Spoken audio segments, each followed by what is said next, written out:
Bismillahirrahmanirrahim.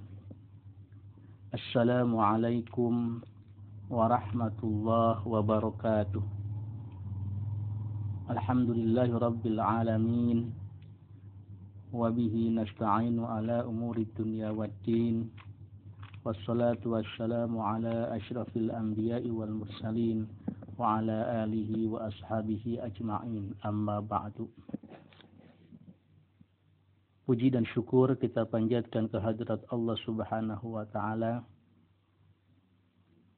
Salawat dan salam senantiasa terlimpah dan tercurah pada Nabi kita Nabi Muhammad sallallahu alaihi wasallam. Kaum muslimin wal muslimat, jamaah Masjid Al-Jihad yang dimuliakan Allah Subhanahu wa Ta'ala. Pada hari ke-7 Ramadan 1441 Hijriah ini, kita lanjutkan kultum kita membahas kitab Bulughul Maram bab faraid. Kita bacakan hadis yang pertama di bab faraid ini. Bismillahirrahmanirrahim. Wa 'an Ibni Abbasin radhiyallahu anhuma qala Rasulullah sallallahu alaihi wasallam alhiqu al-fara'id bi ahliha fama baqiya fahuwa li aula rajulin dzakarin muttafaqun alaih. Kita terjemahkan. Wa 'an Ibni Abbasin, hadis bersumber dari sahabat Ibnu Abbas, yakni Abdullah bin Abbas radhiyallahu anhuma, semoga Allah meridhai Abbas dan Ibnu Abbas. Karena Ibnu Abbas ini ayahnya adalah Muslim, maka disebut radhiyallahu anhuma, semoga Allah meridhai keduanya, yakni ayahnya bernama Abbas, paman Rasulullah, dan Ibnu Abbas yang meriwayatkan hadis ini, yakni Abdullah bin Abbas. Ia berkata, qala Rasulullah sallallahu alaihi wasallam. Rasulullah sallallahu alaihi wasallam bersabda, alhiqu al-fara'id bi ahliha. Alhiqu, berikanlah oleh kalian al-fara'id, ya, bagian-bagian harta warisan di ahliha, kepada ahli warisnya. Fama baqiya, ya, adapun sisa dari pembagian kepada orang-orang yang sudah ditentukan bagiannya, fahuwa li'aula rajulin dzakarin, maka itu untuk ahli waris laki-laki terdekat. Muttafaqun alaih, hadis diriwayatkan oleh muttafaqun alaih, yakni Imam Bukhari dan Muslim. Kaum muslimin wal muslimat, jamaah Masjid Al-Jihad, hadis ini sangat pendek, tetapi maknanya sangat luas, ya, sangat luas sekali. Ya. Yang harus kita ketahui sebelum masuk hadis ini adalah bahwa penjelasan bagian-bagian, ya, harta warisan sudah ditentukan oleh Allah Subhanahu wa Ta'ala secara detail di dalam surah An-Nisa ayat 11, ayat 12, dan ayat 176. Ya. Kemudian di sini Rasulullah sallallahu alaihi wasallam menyampaikan hadis yang singkat tetapi maknanya sangat luas. Rasulullah memerintahkan kepada kita untuk membagikan faraid, membagikan harta warisan yang sudah ditentukan bagian-bagiannya di dalam Al-Quran, ya, kepada ahlinya, kepada ahli waris yang sudah ditentukan. Ya.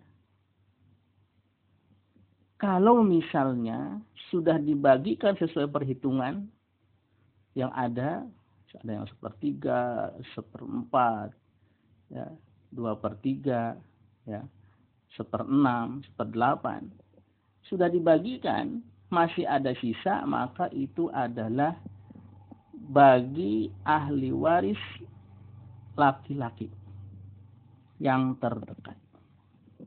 Ya. Dua hadis ini kita bagi dua. Yang pertama, alhiqu al-faraidu bi ahliha. Yang kedua, fama baqiya fahuwa li aula rajulin zakarin. Potongan pertama menunjukkan bahwa di dalam Islam sudah ada orang-orang tertentu yang bagian warisannya sudah ditetapkan oleh Allah dan Rasulnya. Kelompok ahli waris ini disebut ashabul furud, yakni ahli waris yang sudah ditentukan bagiannya. Misal seorang ibu dapat 1/3, ayah dapat 1/6, ibu dapat 1/6 kalau ada anak. Kemudian misalnya suami dapat 1/4 kalau istri yang meninggal tidak meninggalkan anak. Istri dapat 1/8 kalau suami yang meninggal memiliki anak. Itu contohnya. Itu ada di dalam surah An-Nisa ayat 11 dan 12. Nanti akan dibahas kesananya di detailnya. Jadi ketentuan-ketentuan yang disebutkan itu harus dilakukan. Nah, kelompok ahli waris ini disebut ashabul furud. Ahli waris yang mendapatkan bagian dengan yang sudah ditentukan. Siapa saja ashabul furud? Nah, nanti akan dibahas di depan. Yang kedua, fama baqiya fahuwa li aula rajulin dzakarin. Ya. Kalau sudah dibagi sesuai bagian-bagian yang ada, ya, kemudian masih ada sisanya, baik banyak maupun sedikit, maka itu bagi ahli waris laki-laki yang terdekat. Ahli waris laki-laki ini disebut dengan asobah, ya, yaitu kelompok ahli waris yang mendapatkan bagian warisan sisa dari hasil pembagian ashabul furud. Nah, ciri khas dari ahli waris asobah adalah, ya, mereka laki-laki. Ya. Mereka ahli waris laki-laki. Ya. Dengan kriteria nanti ada bunuwah, ada ubuwah, ada ukhuwah. Ya. Yakni anak laki-laki terus ke bawah. Ya. Anak laki-laki, cucu laki-laki, dan anak laki-laki terus ke bawah. Ubuwah itu berarti ayah ke atas. Ya. Ayah atau kakek dari ayah, nah itu apa? Itu asobah. Nah, jadi ada kelompok ahli waris yang sudah ditentukan ukurannya, ada ahli waris yang tidak ditentukan ukurannya, dia mendapatkan sisa. Disebut asobah. Kenapa asobah ini hanya laki-laki? Walaupun nanti di detailnya ada yang perempuan, tapi itu di asobah ma'al ghair, nanti ada pembahasan khusus. Ya. Karena makna asobah itu artinya kuat. yakni ahli waris yang menjadi andalan keluarga. Dia punya kewajiban memberikan nafkah, punya kewajiban menanggung beban diat kalau ada hukum ada anggota keluarga yang melanggar hukum. Nah, maka dia dibelakangkan. Nah, biasanya suka ada hukum waris dalam Islam tidak adil. laki-laki 2, perempuan 1. Ya. Nah, padahal tidak seperti itu nyatanya. Betul, laki-laki dapat 2 bagian, perempuan 1 bagian kalau dalam pembagian waris itu ada ahli waris laki-laki. Ya. Ada ahli waris perempuan. Jadi anak perempuan mesti dapat setengah dari anak laki-laki kalau dia bersama-sama ada anak laki-laki, ada anak perempuan. Tapi kalau misalnya tidak ada anak laki-laki, ahli waris perempuan itu sudah dijamin karena termasuk kepada ashabul furud. Anak perempuan, ya, itu disebutkan dalam surah An-Nisa, dapat setengah harta kalau dia semata wayang. Bahkan dia dapat 2/3 kalau ahli waris anak perempuan ini 2 atau lebih. Mereka berserikat di dalam 2/3. Sedangkan anak laki-laki tidak dijamin dapat bagian. Dia asobah. Kalau pembagian sudah selesai, masih ada sisa untuk dia semuanya. Kalau tidak ada sisa, ya tidak dapat. Gitu. Itulah keadilan hukum waris dalam Islam. Jadi pokok utama dari hadis ini bahwa ada ashabul furud, ada asobah. Nah, Rasulullah memerintahkan untuk melaksanakan hukum waris ini sesuai dengan ketentuan, hitung-hitungannya, bagian-bagiannya tidak boleh dikurangi, tidak boleh dilebihkan. Nah, kemudian dari hadis ini juga dipahami bahwa melaksanakan pembagian warisan itu wajib didahulukan ashabul furud. Orang yang memiliki ukuran tertentu dari Allah. Yaitu suami atau istri yang meninggal salah satunya gitu ya. Kemudian ayah, ibu ya. Kemudian ke atasnya kakek atau nenek ya. Dari ayah tentunya. Kemudian ke bawahnya perempuan, cucu perempuan dari anak laki-laki. Itu diantaranya dari ashabul furud. Kemudian berikutnya, kata-kata li'aula rajulin zakarin, bahwa asobah, ahli waris penerima warisan sisa, itu laki-laki yang terdekat. Rajulin laki-laki, zakarin laki-laki. Maksudnya siapapun ahli waris ya, laki-laki ya, yakni anak laki-laki terus ke bawah, ayah terus ke atas. Nah, itu termasuk asobah. Baik dia sudah dewasa maupun masih belum dewasa. Rajulin itu biasanya kata-kata menunjuk laki-laki tetapi yang sudah dewasa. Sedangkan zakarin adalah identitas gender, yakni laki-laki. Mau baru brojol ataupun sudah dewasa, selama itu dia laki-laki, ya, dia masuk asobah. Gitu. Dari anak laki-laki terus ke bawah, anak ayah terus ke atas. Nah, kata-kata li'aula menunjukkan bahwa asobah itu yang terdekat. Kalau ada 2 asobah berkumpul, maka yang dapat yang paling dekat. Yang paling dekat ukurannya yang pertama adalah bunuwah, anak laki-laki. Yang kedua, ubuwah, ayah. Hanya kalau ada ayah, ada anak laki-laki, maka yang mendapatkan asobah adalah anak laki-laki. Sedangkan bapaknya atau ayah dari si mayit, ya, itu dapatnya 1/6. Gitu. Mendapatkan ashabul furud, ya, bukan asobah. Ya. Tapi kalau seorang bapak, seorang ayah dari si mayit tidak meninggalkan anak laki-laki, dia bisa mendapat 1/6 sekaligus menjadi asobah. Gitu. Kemudian berikutnya, kata-kata alhiqu al-faraidu bi ahliha.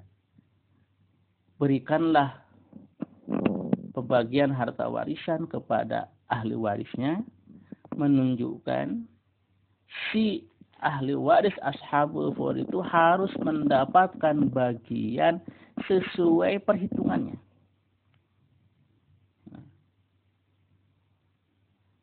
Kalau misalnya perhitungannya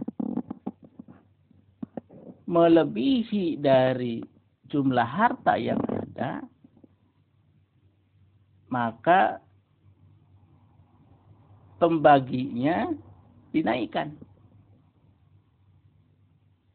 Contoh misalnya, yang namanya 1 bulat itu kan 1/1, 2/2, 3/3, 4/4 gitu misalnya. 24/24.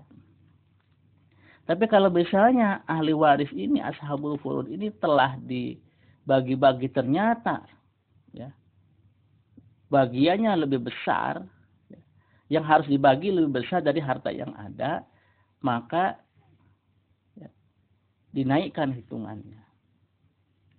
Nah, contoh misalnya, ada seseorang meninggal. Dia meninggalkan istri, meninggalkan 2 orang anak perempuan, meninggalkan ayah, dan meninggalkan ibu. Kalau kita lihat hitungannya, seorang istri dapat 1/8 karena dia ada anak. Anak perempuan, 2 anak perempuan berserikat di dalam 2/3. Sedangkan ayah dan ibu masing-masing 1/6 karena ada anak. Kalau dijumlah ya, dengan angka 24, maka si istri dapat 3/24. 2 anak perempuan berserikat dalam 16/24. Ya, kemudian ibu 4/24, ayah 4/24. Jumlahnya 27/24. Nah, lebih banyak yang harus dibagi, hartanya cuma 24. Ya. Nah, kalau ini terjadi, berarti kan kurang. Nah, supaya semua tetap mendapat bagian, tidak kekurangan, maka dibuat proses aul, dinaikkan. 27/24 dijadikan 27/27. Gitu. Maka nanti 27/27 ini dibagi sesuai dengan tadi. Ya, jadi 3/27, 16/27, 4/27, 4/27. Kenapa harus seperti itu? Supaya semua benar-benar mendapatkan sesuai hitungannya. Ya, tidak lebih, tidak kurang.